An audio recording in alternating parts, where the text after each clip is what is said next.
I'm really happy to be here today with you. I'm also very happy because from the list of participants, there's nobody that I know. And for me, that's always more exciting because it's the potential to also uh, meet new people and extend my ideas. Today's presentation is actually, in my eyes, not a scientific presentation as much as it's propaganda. I'm going to talk about how we've worked as a community, the animal MRI community, how we got together, how we pulled data together, and how we made our community better over time.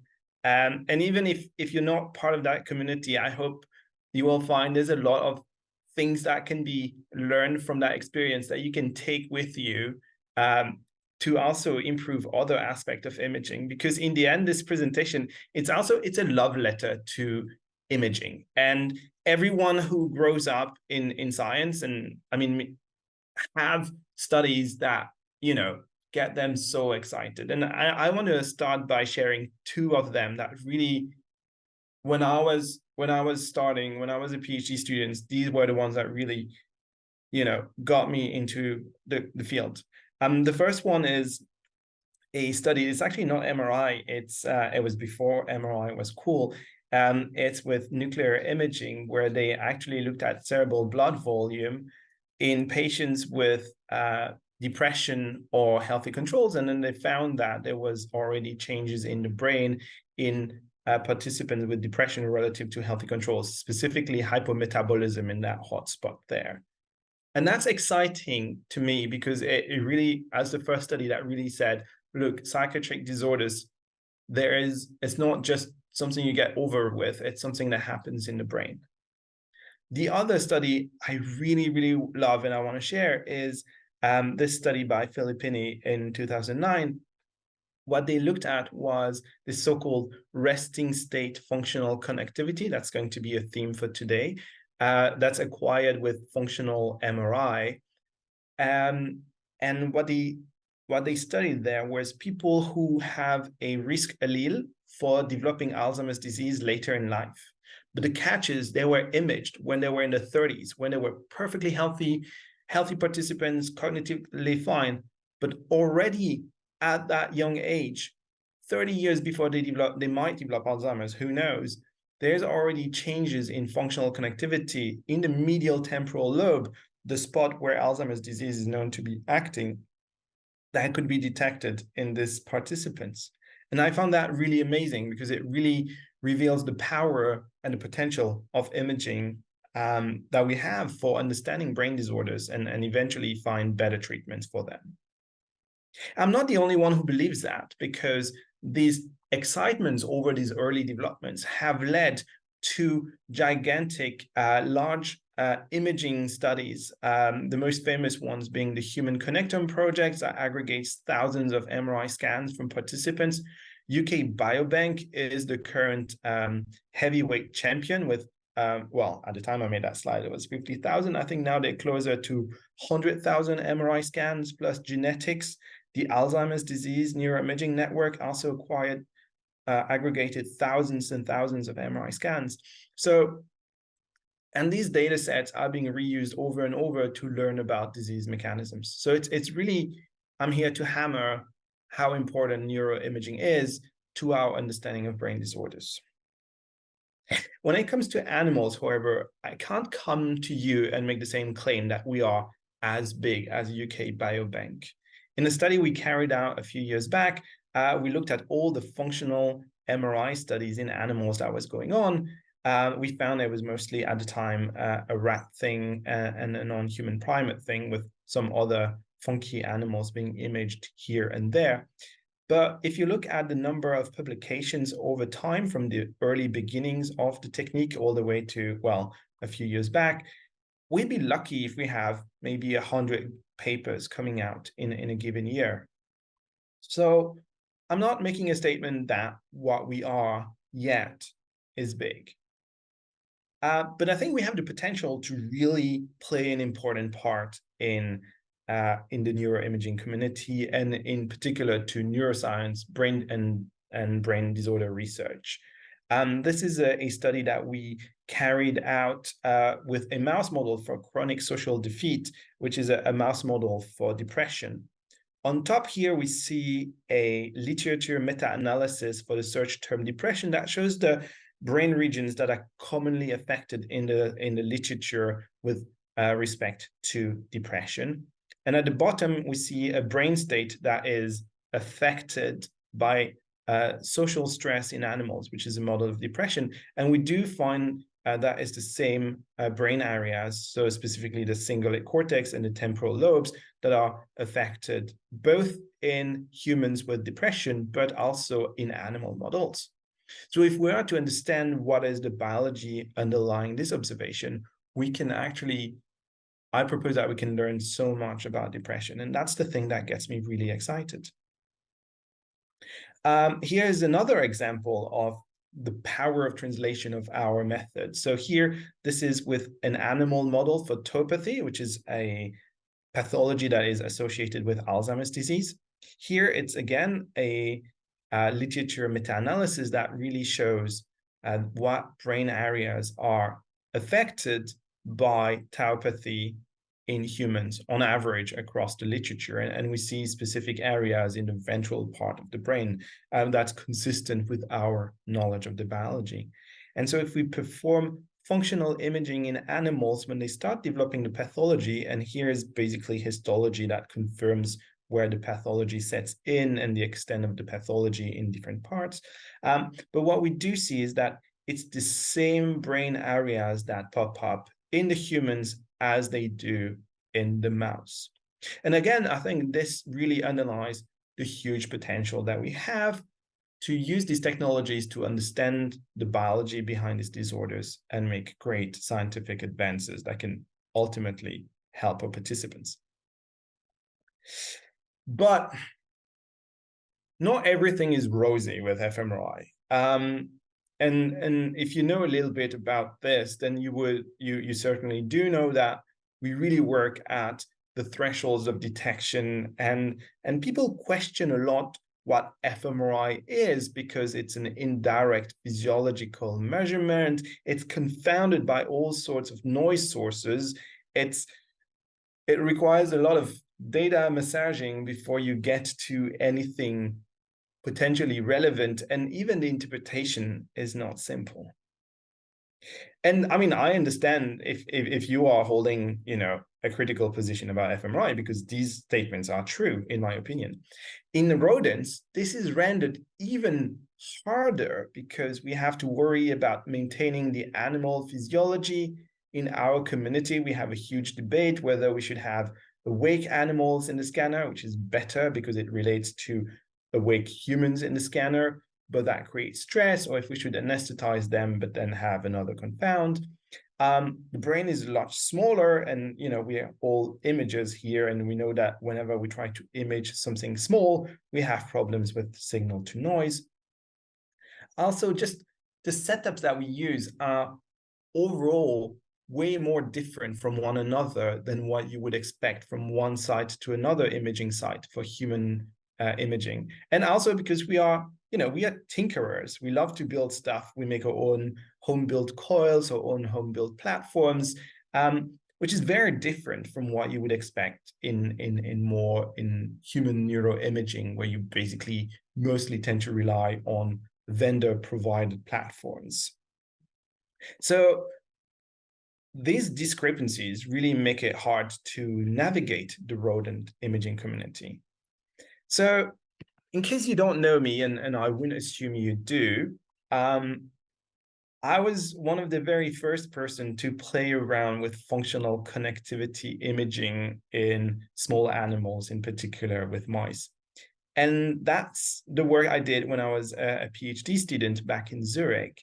And at the time, a lot of people were going into the field and trying different things. And it turns out we were having very different results. And we didn't know why we were having different results. Was it the pre-processing? Was it the acquisition? Was it the machines that we were using? There was a lot of questions. And if you were, like I was at the time, a PhD student in the corridor of the big conferences, then you would hear very senior people coming to you with dogmas, and then they would tell you, oh, that's the way this and this has to be done if you want to have things correct. And I wasn't sure about this. And, you know, I did what I thought was right. And what I did was, when I got my first independent position, I called everyone in the community and I said, well, you know, we have these debates, let's settle it. So I asked everyone to send me their own data sets for mouse functional imaging. And then we started comparing them through the same pipeline. And here we see two different things. We see two data sets, two very different data sets from two different labs that essentially should show the same thing. So I will go back over that in a moment, but basically what we do in functional imaging with functional connectivity is we extract time series from one brain region, and then we compare it with the time series across the rest of the brain, and that's how we get these maps. And we can interpret these maps one way or another, but basically regions that have hot colors here means the temporal signal from one brain region tend to co-activate with the other. And if it's the case, it's most likely because these regions were talking to one another during the acquisition. And if that's the case, then they were functionally connected. That's basically it. And so on the left-hand side, we see a beautiful scan, a beautiful data set that really reveals what I would expect is what we should see in the brain. But on the right-hand side, we see a data set that failed to present that phenomena. So we revealed that there was a lot of differences between labs. And that was the first step. That was the first question. So our stuff are not the same. Can we figure out why? So after the first success of the first study, we thought, let's go bigger. And we did. So we gathered 200 collaborators from 20 countries. Actually, that's 46 imaging sites in total. And we acquired over 800 scans from different animals, from 800 scans from rats from different centers. And this is actually, that's the map of where all the collaborators from that study is. And as I said, many of you are not names I'm familiar with, so I assume you're also in centers I'm not familiar with. And if that's the case, you know, I'm always on the lookout for, you know, trying to fill up that gap and have more and more people from our community reach out for future studies. So if you don't see a dot where you are and you know there are people who do animal imaging there, you know, just ask them if they're interested for future collaborations. But the point I want to make is this is a very international thing. It's also very European-centric because there are a lot of European labs there.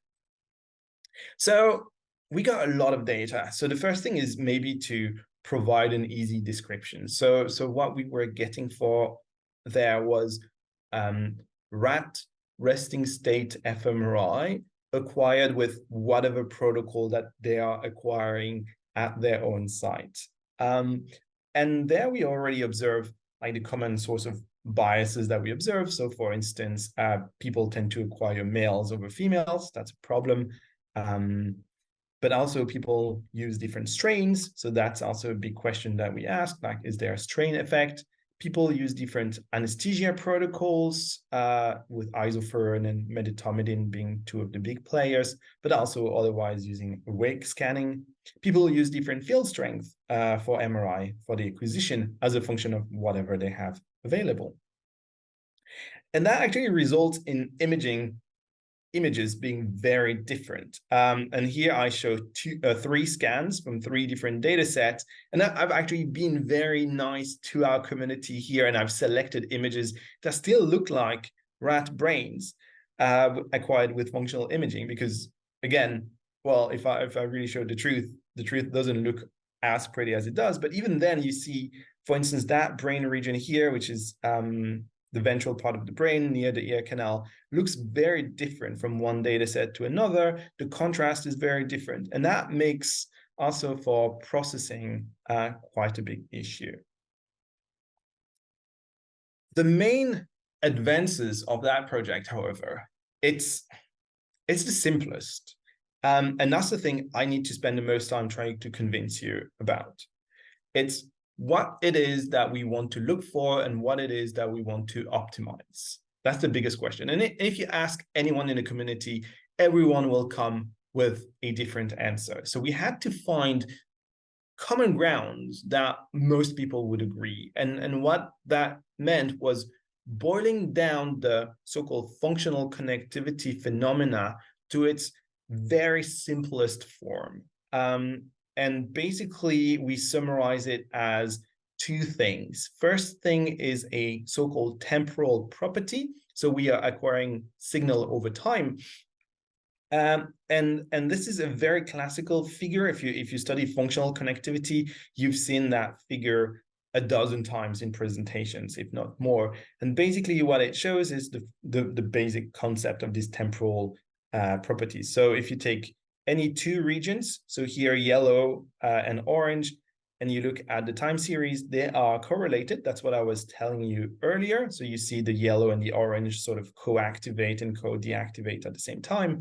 But if you take one of that blue region, then you see that it's actually anti-correlated, or ideally there would be an absence of correlations. So there's an absence of correlations between two types of brain regions that I usually refer to as task positive and task negative. For the purpose of that talk, that's enough not to need to go into more details. The second thing is a spatial property. And if you take a mouse brain, or actually a human brain, or any brain, if you were to inject a tracer in the cortex, which is the outer layer of the brain here, and if you were to follow where that tracer goes, you see that basically a big chunk of it goes to the contralateral part of the brain. And that's also reflected in the functional connectivity phenomena. We observe homotopic, so same location, contralateral connectivity, because that's reflected by where the connections are going.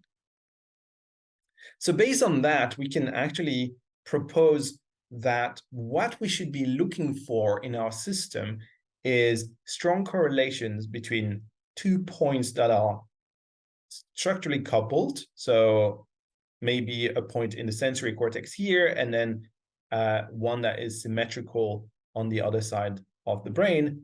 That's where we expect to see temporal correlations. And then we should not expect to see temporal correlations between one of that task positive region and what is referred to as a task negative region, which here is the interior cingulate cortex. Again, it's a detail for the purpose of that presentation, but it's just, we expect to see correlations between these two blue spots and no correlations between the blue to red spot. And this is a representation of the 600 scans that we got, which are just representative of all the acquisitions around the world. On the x-axis, we represent the correlations that we expect to see, which we call between the specific region of interest. And this is in person correlations. So it goes from -1 to 1. And you would expect, if your signal is true, to have high correlations between these two regions. On the y-axis, we show the correlations between unspecific regions of interest, also in person correlations. And there we would actually expect to have low correlations or anti-correlations if our assumptions about the properties of the brain are correct. In practice, this is actually different examples from different scans. So each dot represents one scan. And then I've actually grouped them into different categories.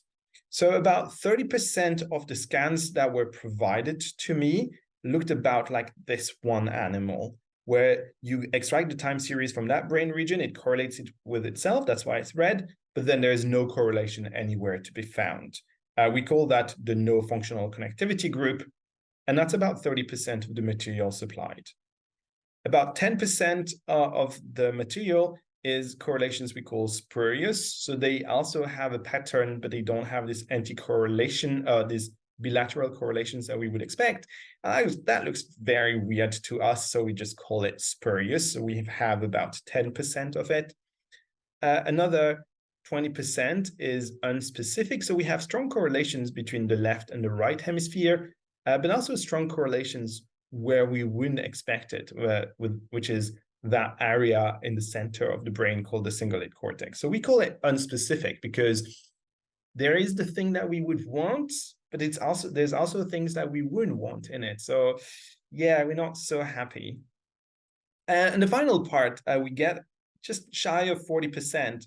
That's actually the scans that I was expecting to find, or that I would be satisfied if we found in greater number. And you really see, if we put a region of interest here in the sensory cortex, we see beautiful correlations with a contralateral region, and that also extends across different parts of the brain. That is, in my personal opinion, what we should be striving for to get as a community.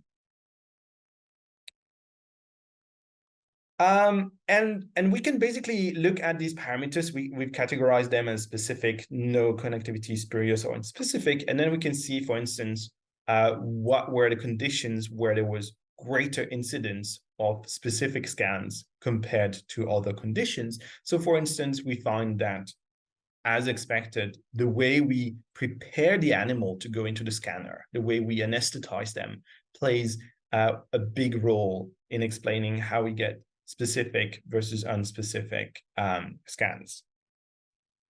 And so based on that, we actually sat back together as a community. I invited everyone to join in, and I said, well, here's what we've observed, and here what I propose we do. We standardize an acquisition protocol. We make it very explicit what we should be doing, how we position the slides, how we prepare the animals based on the observations we've made. Here, I mean, don't write down all the details. You can get them on my GitHub page or on the papers. But basically, we took what we found was associated with the best data sets, and we've tried to make it happen. Interestingly, also for the functional protocol, the benchmark is there. It's actually silly. I didn't want to go for the best cutting edge protocol ever. I want that protocol to be applicable to everyone and anyone in the world, irrespective of the system. And so the sequence was tailored so that it could run on someone's 25-year-old or maybe even older 4.7 Tesla MRI scanners somewhere in the middle of Germany. And if it could run on that 25-year-old system, that's really should be decommissioned by now. It should be running on everyone's system. And it did. That's the beauty. That's the thing. I'm really so excited to present that to you, because this is the new scans that were acquired with that new protocol, with, again, the same concepts on the x-axis and y-axis that I've been discussing. And the biggest change now is that we went from 40% good scan in that part of the plot to way over 60%. So it's a protocol improvement by over 50%. So what that means is, if you are to pick up a new protocol nowadays, taking our protocol, you have a 50% chance, you will get 50% more good data out of it than if you were to take any past protocols that you could find in the published literature.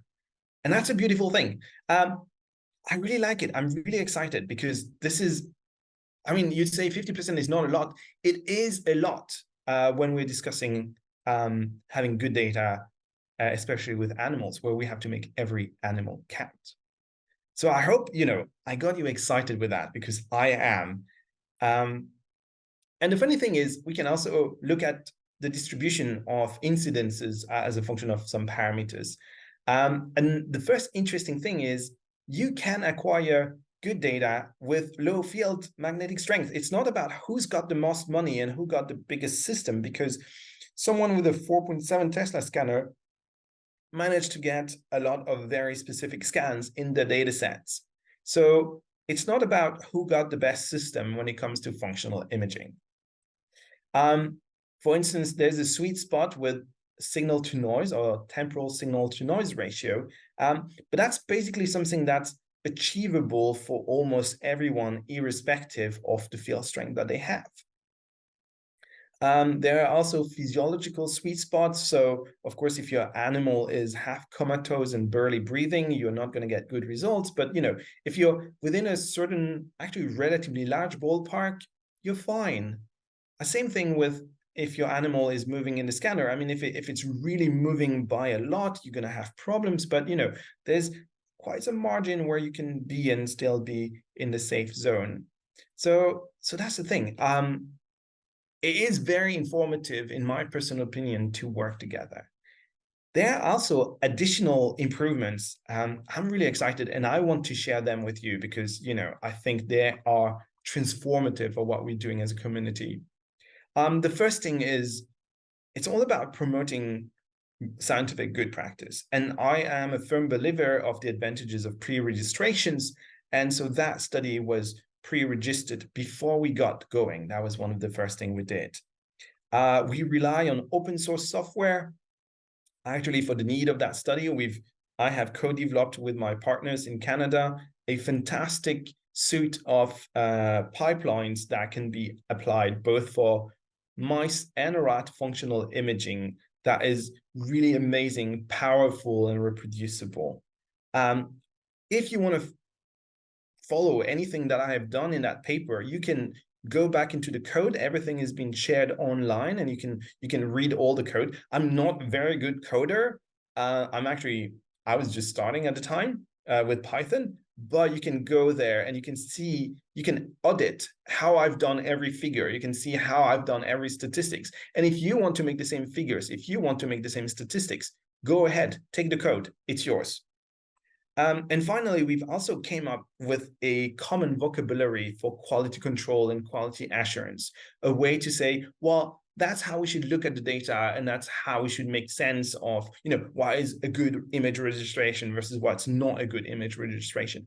And that's very important if we are to grow as a community and agree on what are the data that we should throw away and what are the data that we should keep. So it's really about bringing all the modern toolkits that we are finding in modern imaging and neuroscience in general to preclinical research. So using Python toolbox, the brain imaging data structure, pre-registrations, data sharing, code sharing. And this is not stopping here. We actually continuing these lines of work. I have students who are currently working on comparing sensory evoked fMRI in rats. So if you got data, let us know. We are also we have a study ongoing where we want to look at awake functional MRI and actually functional ultrasound in mice and rats. So if you know people who are doing that, let us know. One of the big things I'm excited is just using collective wisdom to see how different pre-processing pipeline affect this time the same data set. So if you're big into processing data, also let me know.